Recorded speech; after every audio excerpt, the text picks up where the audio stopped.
Baik, terima kasih Dokter Aji. Selamat pagi, Assalamualaikum warahmatullahi wabarakatuh.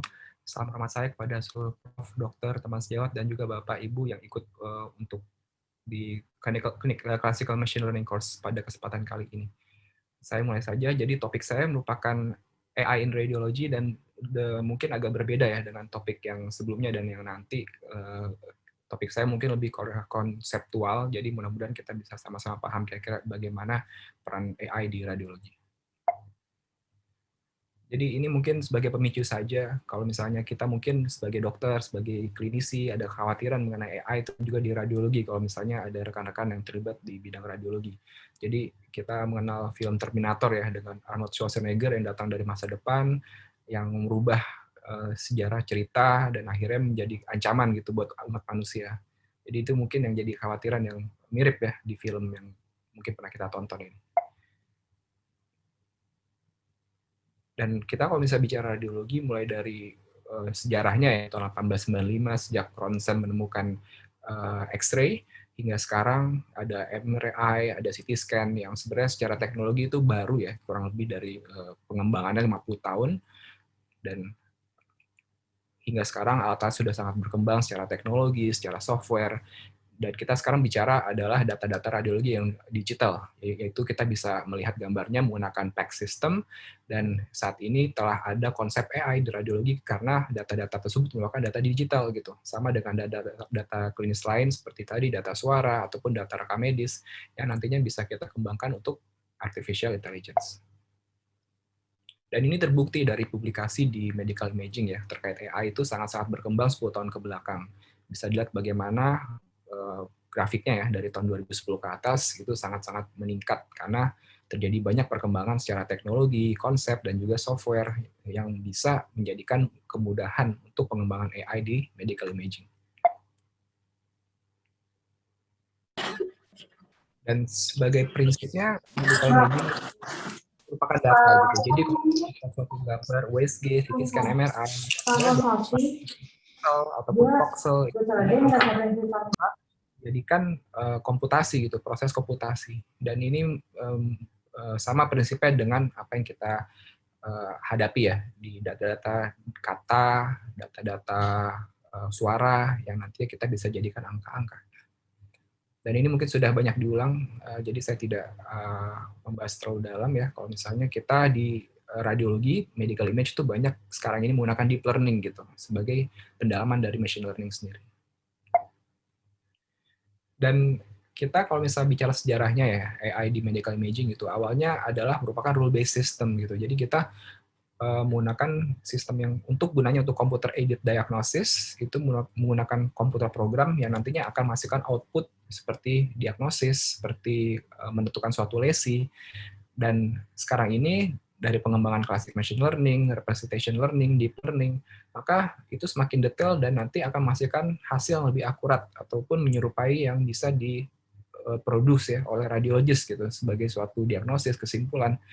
Jadi yang awalnya itu merupakan komputer program, saat ini sudah menggabungkan antara feature-feature yang simple dan kompleks, dan nantinya bisa dimapikkan menggunakan algoritma, dan nantinya akan menjadikan suatu output gitu. Dan itu menjadi prinsip yang semakin kompleks, semakin dalam yang dilakukan di deep learning.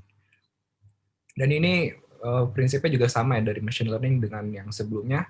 Kalau misalnya kita bicara ada yang supervised, ada yang unsupervised, dan juga ada yang reinforcement learning. Sedangkan saat ini kita memang masih banyak berpegangan menggunakan sistem supervised learning karena berdasarkan data-data, hasil ground truth, expert judgment dari ahlinya, yaitu seperti dokter radiologi gitu, yang menjadikan data-data set untuk pengembangan AI.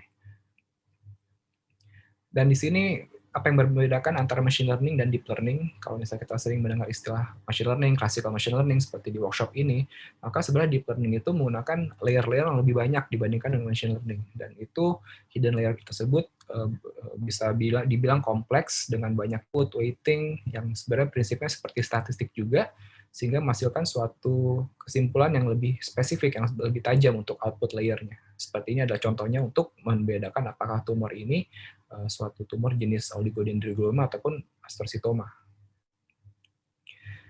Dan deep learning di medical imaging ini yang tadi sudah saya sebutkan adalah mengekstrak feature gitu, dan feature-nya itu sebenarnya suatu yang cukup kompleks gitu. Kita bicara intensity, kita bicara edge, kita bicara Gabor filter, texture descriptors yang merupakan istilah-istilah tanda kutip seperti di bioinformatics yang nantinya secara prinsip statistik menggunakan classifier ya, yang tadi sudah disebutkan juga seperti k-means, SVM, random forest ataupun lainnya yang kita nanti bisa aplikasikan untuk berbagai macam manfaat gitu, seperti untuk segmentasi organ, seperti di sini ada gambar hepar, ataupun juga mengaktif kontur suatu lesi, suatu kelainan, ataupun juga untuk melakukan rekonstruksi 3 dimensi untuk model-model organ gitu, seperti liver di sini. Dan ini menggunakan prinsip deep learning. Dan mungkin caranya bagaimana sih? Dari tadi kan mungkin kelihatan sepertinya mudah ya, tapi sebenarnya ini merupakan kerja multidisiplin gitu. Jadi dari suatu publikasi ya yang cukup baru itu menyatakan kalau misalnya yang kita lakukan juga secara realnya juga itu melibatkan berbagai disiplin, yaitu dari klinis seperti dokter, seperti surgeon gitu yang memiliki suatu masalah dan membutuhkan solusi yang nanti didiskusikan juga dengan dari imagingnya seperti radiolog, radiografer, yang merupakan data centernya ya untuk imagingnya itu, dan kita bicara apa yang perlu kita hasilkan untuk datasetnya, untuk deteksi lesi, apakah outputnya juga yang perlu dihasilkan seperti deteksi, anotasi atau segmentasi, yang nanti kita kemukakan ke technical aspeknya gitu, yaitu data scientist dan computer scientist. Jadinya nanti dari dataset itu akan diolah, akan dilakukan permodelan sehingga nanti bisa dilakukan bisa diciptakan suatu algoritma yang bermanfaat untuk mengatasi masalah dari kedokteran ini. Dan ini prosesnya juga banyak gitu. Jadi mau kita bicarakan purpose-nya apa, kita collecting datanya, kita cleaning datanya karena bisa saja mungkin datanya banyak perancunya. Kita labeling, kita pre-processing hingga nanti training, testing, validating merupakan proses machine learning atau deep learning hingga implementasinya itu membutuhkan improvement juga gitu. Nah, ini merupakan step-step yang kita nggak bisa lupakan gitu. Kalau misalnya kita ingin mengaplikasikan AI, terutama di radiologi, hingga menjadi sesuatu yang bermanfaat secara klinis. Dan ini mungkin sudah bisa kita sebelumnya dipelajari di pertemuan sebelumnya banyak sekali, tapi memang kalau untuk medical imaging, untuk radiologi, itu biasanya menggunakan Python dengan PyTorch ataupun TensorFlow. Gitu. Nah itu tuh yang kita biasa dilakukan di penelitian-penelitian imaging. Dan tadi saya bicarakan tentang ground truth gitu. Jadi kalau misalnya dasar suatu data itu merupakan suatu kelainan atau normal, maka itu membutuhkan expert decision atau judgment. Itu bisa dilakukan oleh radiolog atau mungkin dokter ataupun personil lain yang memang terlatih. Itu bisa juga gitu. Ataupun juga menggunakan data software-software yang automated ataupun semi automated. Jadi kalau misalnya saya di neuroimaging itu mengenal seperti free server, FSL atau SPM, itu bisa menghasilkan data-data yang dijadikan ground truth gitu yang nantinya akan dimasukkan ke deep learning, machine learning untuk menjadi prediksi nantinya. Dan kita lakukan segmentasi, labeling, dan bisa saja kalau misalnya machine learning itu menggunakan unsupervised learning sehingga kita tidak melabel sama sekali gitu, tapi nanti akan dibuat dari model deep learning-nya untuk image dataset. Dan kita bicara tools juga di radiologi untuk melakukan segmentasi dan labeling ini. Ada ITK-Snap, ada 3D Slicer, ada ImageG, Real Contour, itu banyak sekali yang kita bisa lakukan. Nanti mungkin juga dari tim Pak Risman juga bisa menceritakan beberapa programnya ya.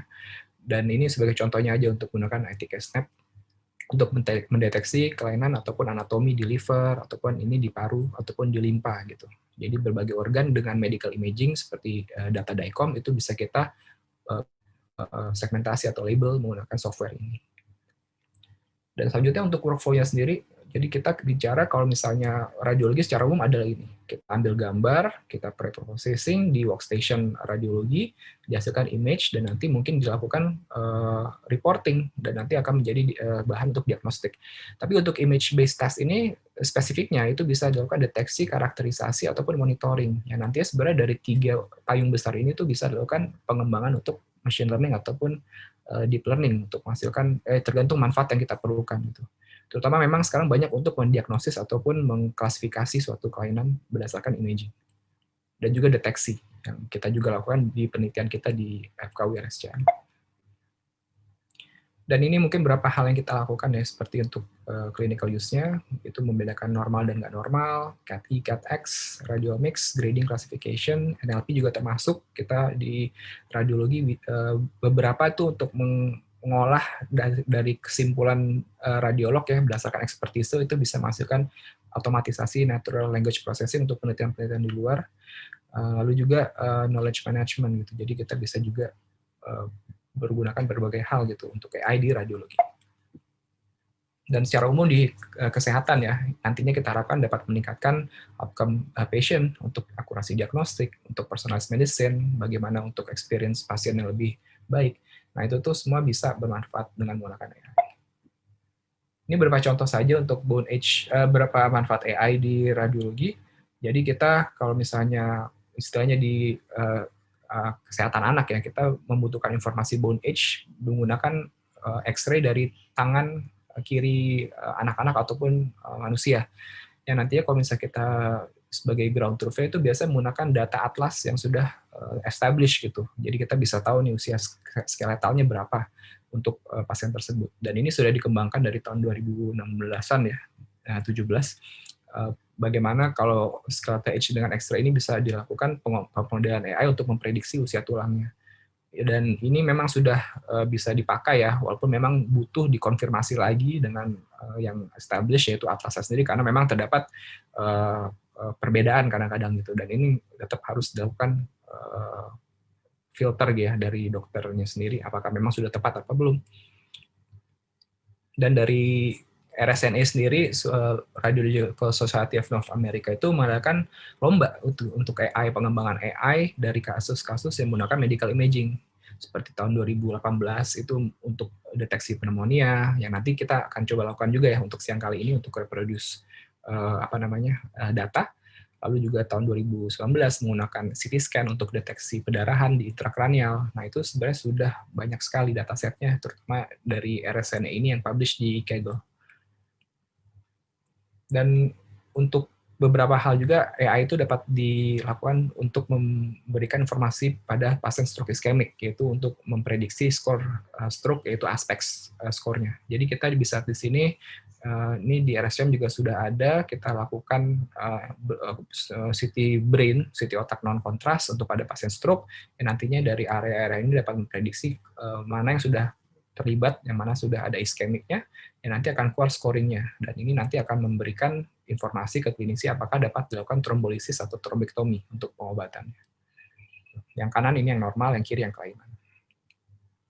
Dan juga untuk pengembangannya sendiri, kita mengenal istilah radiomics dan radiogenomics gitu. Jadi kalau misalnya ada feature-feature di imaging, itu sebenarnya istilahnya radiomics gitu, yang nantinya menggabungkan antara morfologi dan imaging biomarker juga.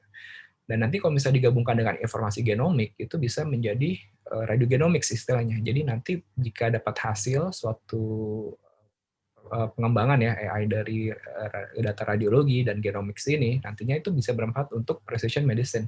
Jadi kalau misalnya ada pasien tumor, bisa ditentukan terapi yang spesifik untuk pasien itu apa, berdasarkan data imaging dan juga data genomiknya. Dan ini membutuhkan data integrasi yang banyak dari klinis, proteomik, metabolomik, dan ini masih sangat-sangat butuh dikembangkan ke depannya. Lalu juga kita mengenal ada contrast dose optimization, jadi kita kalau misalnya menggunakan kontras yang sedikit, itu bisa menghasilkan gambar seperti dengan kontras yang full. Jadi dengan begitu harapannya pasien tidak perlu disuntikan kontras yang banyak gitu. Jadi cukup dengan kontras sedikit dapat dihasilkan gambar seperti kontras yang full. Diharapkan pasien juga semakin sedikit diberikan kontras ke tubuh. Dan kita bicara gambar-gambar di MRI, kita tahu kalau MRI itu merupakan gambar yang dihasilkan butuh waktu gitu. Untuk satu gambar aja bisa mencapai mungkin satu otak bisa 5 menitan. Tapi kalau misalnya kita menggunakan fast scan, itu bisa saja dihasilkan gambar tapi lebih cepat.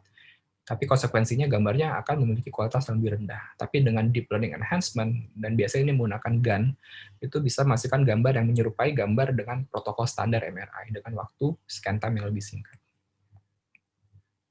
Ini beberapa kolaborasi kita yang kita lakukan ya terkait AI antara UI dengan beberapa juga tim di fakultas lain ya, seperti dengan MIPA, tahun lalu kita kembangkan untuk COVID dengan Fasilkom, ada dashboard features untuk COVID, dan kita sekarang juga mengembangkan untuk COVID ya, dengan tim dari Fasilkom juga untuk fight study.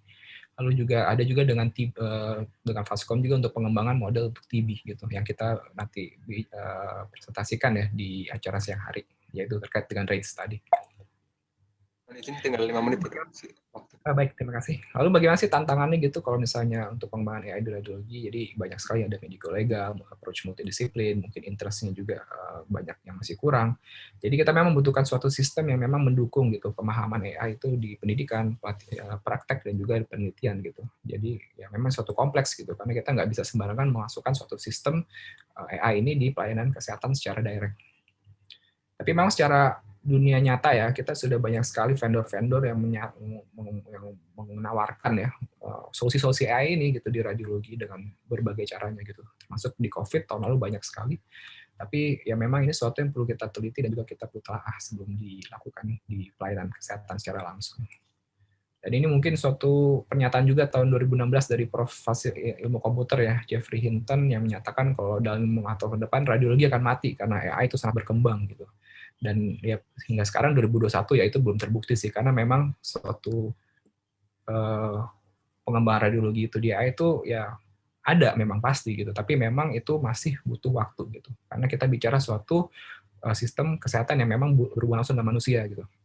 Dan nanti ya memang ya kedepannya AI itu nggak bakal mengganti radiologis gitu kalau dari sisi saya sebagai yang berprofesi radiolog, tapi memang nanti kita akan di-enhance gitu oleh AI yang nantinya akan menyebabkan radiologi akan lebih akurat gitu dalam hal mendiagnosis.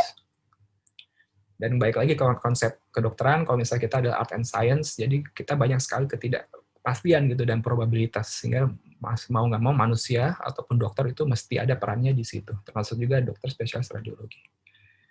Jadi sebagai kesimpulan, ya pengembangan ini banyak sekali ya AI di radiologi, termasuk dari machine learning hingga sekarang yang banyak adalah deep learning, kita bisa gunakan untuk deteksi, diagnosis, dan juga prediksi, dan memperbaiki workflow.